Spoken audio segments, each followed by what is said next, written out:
Ini bukan persoalan pribadi, ini adalah soal keselamatan dan keamanan bangsa. Karena itulah kita sampaikan fakta-fakta mengapa kita harus melakukan perubahan. Dan ketika di situ kita tunjukkan apa saja yang selama ini menjadi masalah. Justru karena itulah kita akan melakukan koreksi. Kita ingin menghadirkan kepemimpinan yang menjunjung tinggi etika. Kepemimpinan yang mengutip kata-kata Panglima Jenderal Sudirman, hendaknya perjuangan kita harus didasarkan pada kesucian. Karena itu jangan lakukan kompromi dalam urusan etika. Karena ketika memimpin sebuah mekanisme pertahanan, angkatan perang, maka etika itu menjadi nomor satu. Itulah sebabnya mengapa kami betul-betul memastikan ini harus dijunjung tinggi. Dan kami menyampaikan bahwa ada persoalan selama ini. Kami sampaikan sebagai bagian dari keinginan untuk Republik ini aman. Keinginan dari Republik ini bisa mempertahankan keselamatan setiap keluarga. Jadi ini adalah usaha kita untuk memastikan bahwa keamanan itu nyata. Jadi ketika tadi saya sampaikan ini adalah urusan negara, ini adalah urusan policy. Itulah sebabnya mengapa kami sampaikan gagasan-gagasan tadi. Dan dengan begitu, kami percaya rakyat Indonesia nanti bisa menyandingkan, bisa mengambil preferensi, bisa mengambil keputusan mana yang lebih tepat.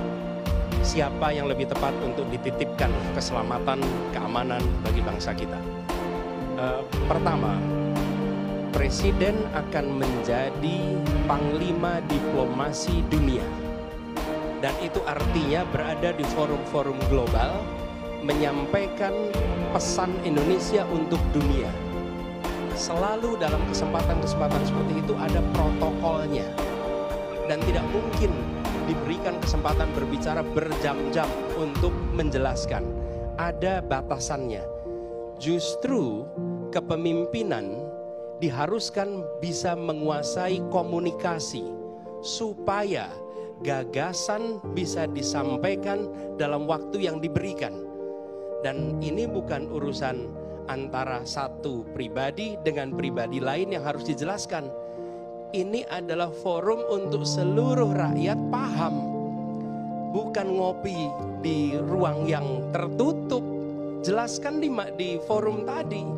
Dan sesempit apapun waktu yang diberikan, gunakan untuk menyampaikan.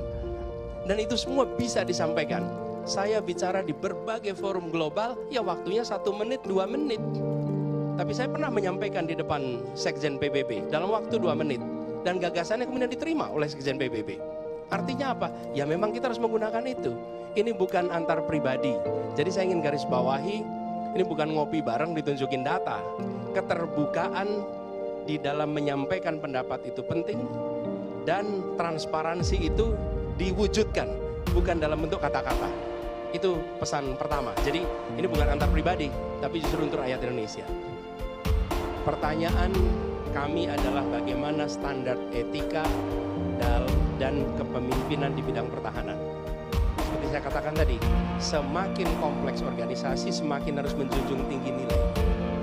Sampaikan jawabannya, jangan mempertanyakan tentang siapa penanyanya, siapa saja bisa tanya. Dan ketika wartawan tanya, saya tidak boleh bilang sama wartawan, oh Anda tidak boleh bertanya itu. Boleh, siapa saja boleh bertanya. Dan itulah tugas seorang calon presiden, siap ditanya apa saja oleh siapa saja. Dan prinsip itu yang harusnya dipegang. Menurut saya, kita harus fokus pada jawabannya apa, standar etikanya di mana. Apakah kita merujuk kepada Panglima Besar Jenderal Sudirman yang menjunjung tinggi nilai, menjunjung tinggi etika, sehingga dihormati sampai dengan hari ini. Yang terakhir, sesudah selesai saya mencari, tapi sudah tidak ada, jadi tidak tahu kemana harus salaman. Itu adalah materi yang tadi disampaikan di perdebatan. Silakan nanti para pengamat memberikan komentar atas apa yang kami sampaikan di dalam diskusi saat debat tadi. Jadi itu sudah dikatakan, silakan nanti dilakukan penilaian. Tapi yang saya ingin sampaikan dalam kesempatan ini juga, bahwa Indonesia harus kembali hadir di kancah dunia. Indonesia tidak boleh lagi sekedar jadi penonton. dan kepemimpinan ke depan adalah kepemimpinan yang membuat nilai Indonesia, karya Indonesia, gagasan Indonesia mewarnai dunia. Supaya kita bisa membangun Indonesia lebih baik. Dengan kerjasama internasional, kita ingin kita jadi tuan rumah di negeri sendiri. Jangan sampai buruh-buruh asing justru mendominasi lalu kita kalah.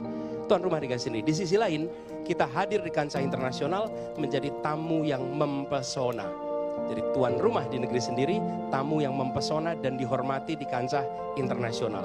Pesan ini harus disampaikan. Dan ini juga yang menjadi gagasan kita di era global.